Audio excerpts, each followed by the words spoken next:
So hello everyone, চলে আসলাম নতুন আর একটা ভিডিও নিয়ে। এটা হচ্ছে আমার বাসা। এখন আজকে আমি যাচ্ছি, আমার একটা বাইক ছিল এর আগে, তো সেই বাইকটা আমি সেল করে দিছিলাম। তো এখন যাচ্ছি নতুন আর একটা গাড়ি নিতে।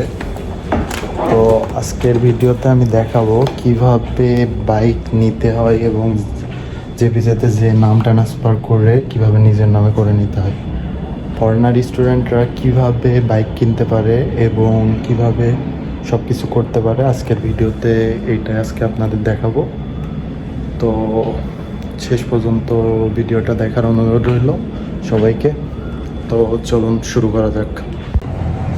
তো এখন মূলত আমরা যাব জেপিজেতে।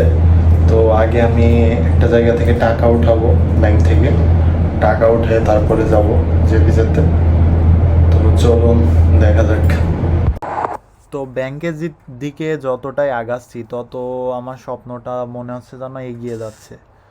তো ব্যাংকে যে টাকাটা উঠায় আমার স্বপ্নের বাইকটা যে আমার হাতে চলে আসবে, এটা ভাবতেই মানে নিজের কাছে অনেক বেশি ভালো লাগছে। তো এখন হচ্ছে যে গ্রাফ নিয়ে নিলাম আমরা। তো এখন যাচ্ছি জেপিজেতে।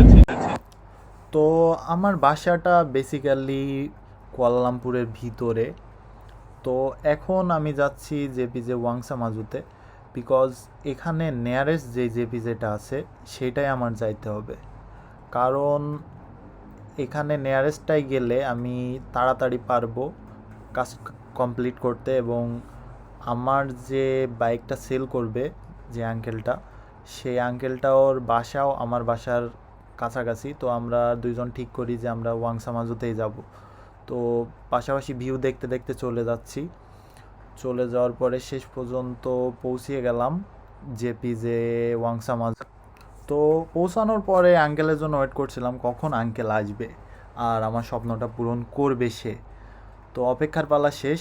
তো ভিতরে গেলাম, কাগজপত্র সব কিছু কমপ্লিট করলাম। তো খুব তাড়াতাড়ি আমার কাজটাও কমপ্লিট হয়ে গেছে।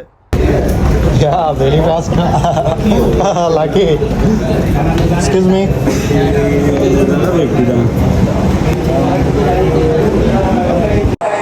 তো আসলে আমি আসলেই ভাবতে পারিনি যে এত তাড়াতাড়ি আমার কাজ কমপ্লিট হয়ে যাবে। আমি গেছি মাত্র 20 মিনিটে। তো 30 মিনিট মতো টাইম লাগছে আমার, কিন্তু আমার কাজটা হয়ে গেছে। তো কাজটা শেষ করে আঙ্কেলকে পৌঁছে দেওয়ার জন্য আঙ্কেলই রাইড করছিল। আঙ্কেল বলছিল যে সে ভয় পাবে, যার কারণে সে আমাকে রাইড করতে দেয়নি, সে রাইড করছিল। আঙ্কেলের বয়স কিন্তু 76 বছর। মজার বিষয় এটা যে সে এই বয়সেও কিন্তু সুপার বাইক রাইড করে। তো এটা আমার কাছে খুবই ভালো লাগছে।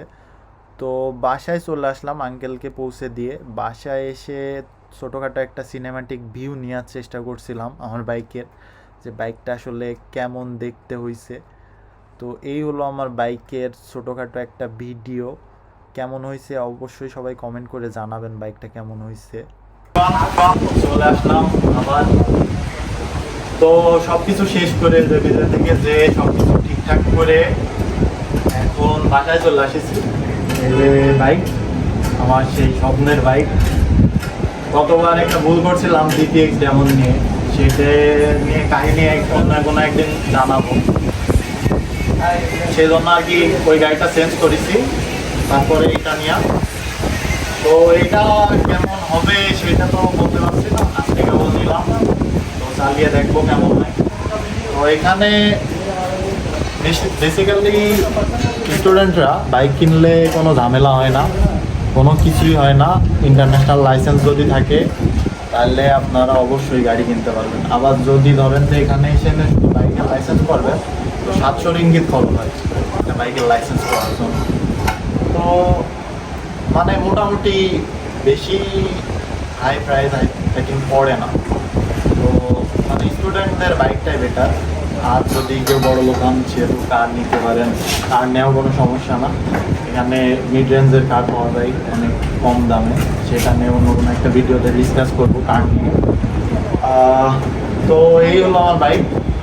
তো আজকের মতো ভিডিওটা এই পর্যন্তই। এখন দেখা যাক বাইকটা কতদিন কি চলে না চলে, কেমনে কি হয়, সব কিছু ইনশাল্লাহ জানতে পারবেন কোনো একটা ভিডিওতে।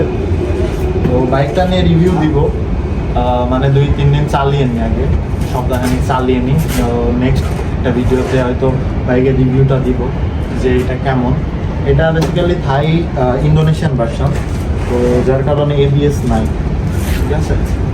তো এখন স্মার্ট কালারের গাড়ি সবারই স্বপ্ন থাকে। তো এই হলো ঘটনা। তো দেখা হবে আমার নতুন কোনো ভিডিওতে।